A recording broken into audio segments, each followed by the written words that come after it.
কখনো কি ভেবেছেন এমন একটি প্রাসাদ আছে যেখানে একসময় রাজকীয় জৌলস, ঘোড়ার গাড়ির শব্দ আর জমিদারদের ক্ষমতার দাপট ছিল?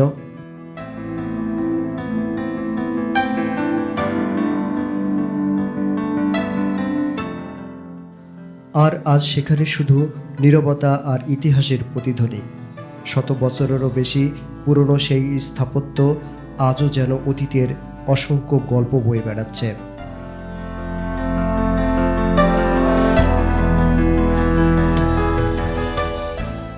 আজ আমরা ঘুরে দেখব টাঙ্গাইল জেলার ঐতিহাসিক পাকুটিয়া জমিদার বাড়ি। জানব এর গৌরবময় ইতিহাস, স্থাপত্য শৈল এবং বর্তমান অবস্থার কথা।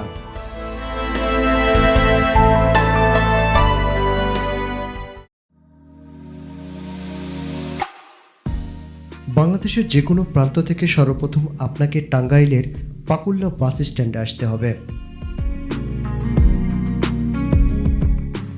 এরপর এখান থেকে একটি সিএনজি ভাড়া করে দেলদুয়ার হাটে যেতে হবে।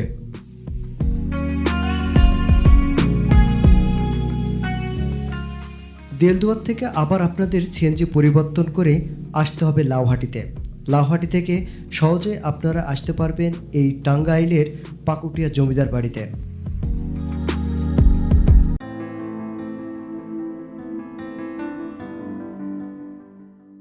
জমিদার বাড়িতে ঢুকতেই চোখে পড়বে পুরনো মন্দির।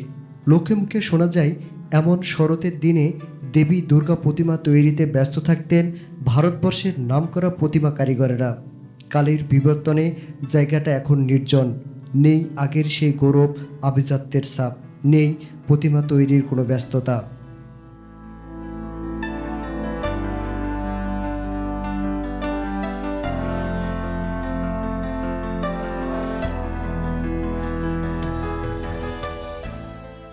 মন্দিরের পিছনে বিশাল তিনটি মহল, যা সেকালে তিন তরফ নামে পরিচিত ছিল।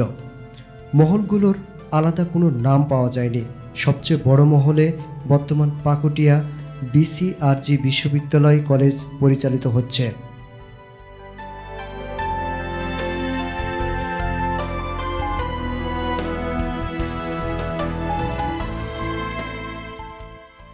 দ্বিতল বিশিষ্ট ভবনের নির্মাণশৈলী মুগ্ধ করবে সবাইকে। তবে সংস্কারের অভাবে ভবনগুলোতে এখন ফাটল দেখা দিয়েছে।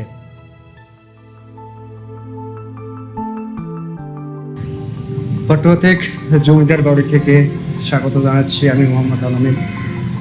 সামনে যে বিল্ডিংটা দেখতে পাচ্ছেন এটা হচ্ছে পটুয়াটেক জমিদার বাড়ি। ইতিহাস ঐতিহ্যের এক পুরাতন স্থাপনা, যে স্থাপনা অযত্নে অবহেলায় প্রায় এখন ধ্বংসের পথে। যদিও পুরো এলাকা হচ্ছে আপনার জঙ্গল এবং পরিচর্যার অভাবে পুরো বিল্ডিংটাই এখন প্রায় ধ্বংসের প্রান্তে। কোনো প্রত্যেকগত অধিদপ্তরের আওতায় এখনও এটা আসে নাই বা তাদের নজরেও এটা আসে নাই। হয়তোবা সংস্কার করে এর ইতিহাস ঐতিহ্য এখনও বাঁচিয়ে রাখা সম্ভব।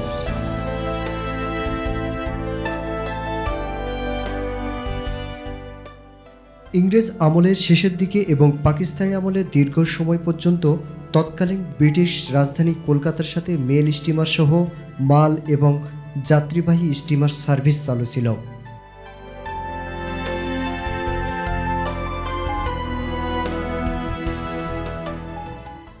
এক পর্যায়ে নাগরপুরের সাথে কলকাতার একটি বাণিজ্যিক এবং সাংস্কৃতিক সম্পর্ক গড়ে ওঠে।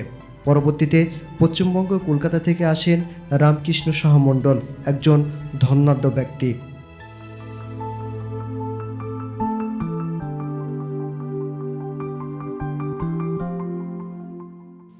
ঊনবিশ শতাব্দীর শুরুতে তিনি পাকুটিয়া জমিদারি শুরু করেন। প্রায় 15 একর এলাকা জুড়ে একই নকশার পরপর 3টি প্যালেস বা অট্টালিকা নির্মাণ করেন 1915 সালে। তখন জমিদার বাড়িটি 3 মহলা বা 3 তরফ নামে পরিচিত ছিল।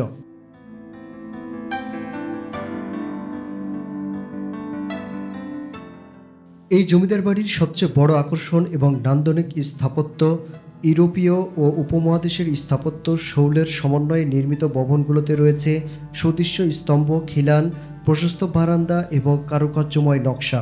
পুরো প্রাঙ্গণের একাধিক ভবন, বড় উঠান, পুকুর এবং খেলার জায়গা মিলে এক রাজকীয় পরিবেশের সৃষ্টি হয়েছে।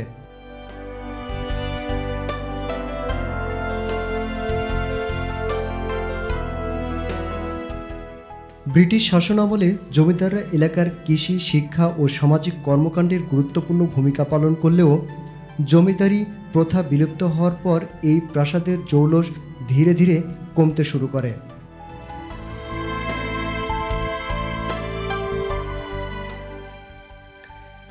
নিয়মিত রক্ষণাবেক্ষণের অভাবে ভবনের অনেক অংশ ক্ষতিগ্রস্ত হয়েছে। তবুও এর ঐতিহাসিক গুরুত্ব, স্থাপত্যের সৌন্দর্য আজও দর্শনার্থীদের মুগ্ধ করে।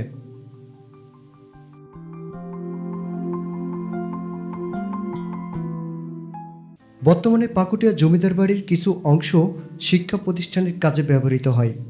প্রতিদিন দেশের বিভিন্ন প্রান্ত থেকে ইতিহাস প্রেমীরা, গবেষক এবং ভ্রমণ পিপাসুরা এই স্থাপনা দেখতে আসেন।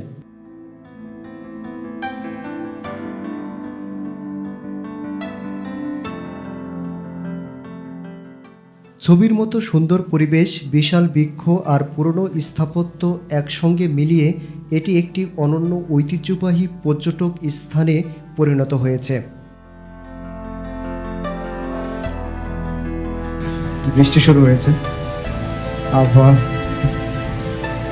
অনেক খারাপ ছিল। তারপরে সন্ধ্যা প্রায় কাছাকাছি, তারপরে এখানে অনেক দূর থেকে আসছি, এই জন্য আসা এই জায়গাতে। তো যতটুকু বুঝলাম এই জায়গাতে এসে, এই জমিদার বাড়িটি আসলে খুবই অবহেলিত। টাঙ্গাইলের বেশ কিছু স্থাপনা পরিদর্শন শেষে এই জমিদার বাড়িতে আসতে আসতে আমার প্রায় সন্ধ্যা হয়ে যায়।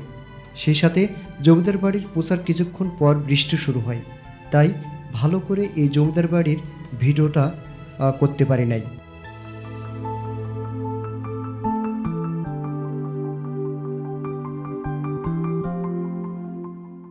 টাঙ্গাইল শহর থেকে প্রায় ৩৫ কিলোমিটার দক্ষিণে নাগরপুর উপজেলার লহজং নদীর তীরে প্রায় ১৫ একর জায়গা জুড়ে কালের সাক্ষী হয়ে দাঁড়িয়ে আছে এই পাকুটিয়া জমিদার বাড়ি।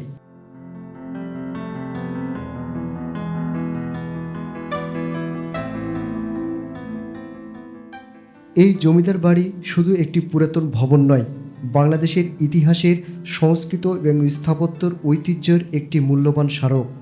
যথাযথ সংরক্ষণ করা গেলে ভবিষ্যৎ প্রজন্মের এই ঐতিহাসিক স্থাপনার গৌরব ও ঐতিহ্যের কাছ থেকে অনুভব করতে পারবে। ভিডিওটি ভালো লাগলে চ্যানেলটি সাবস্ক্রাইব করে অবশ্যই পাশে থাকবেন।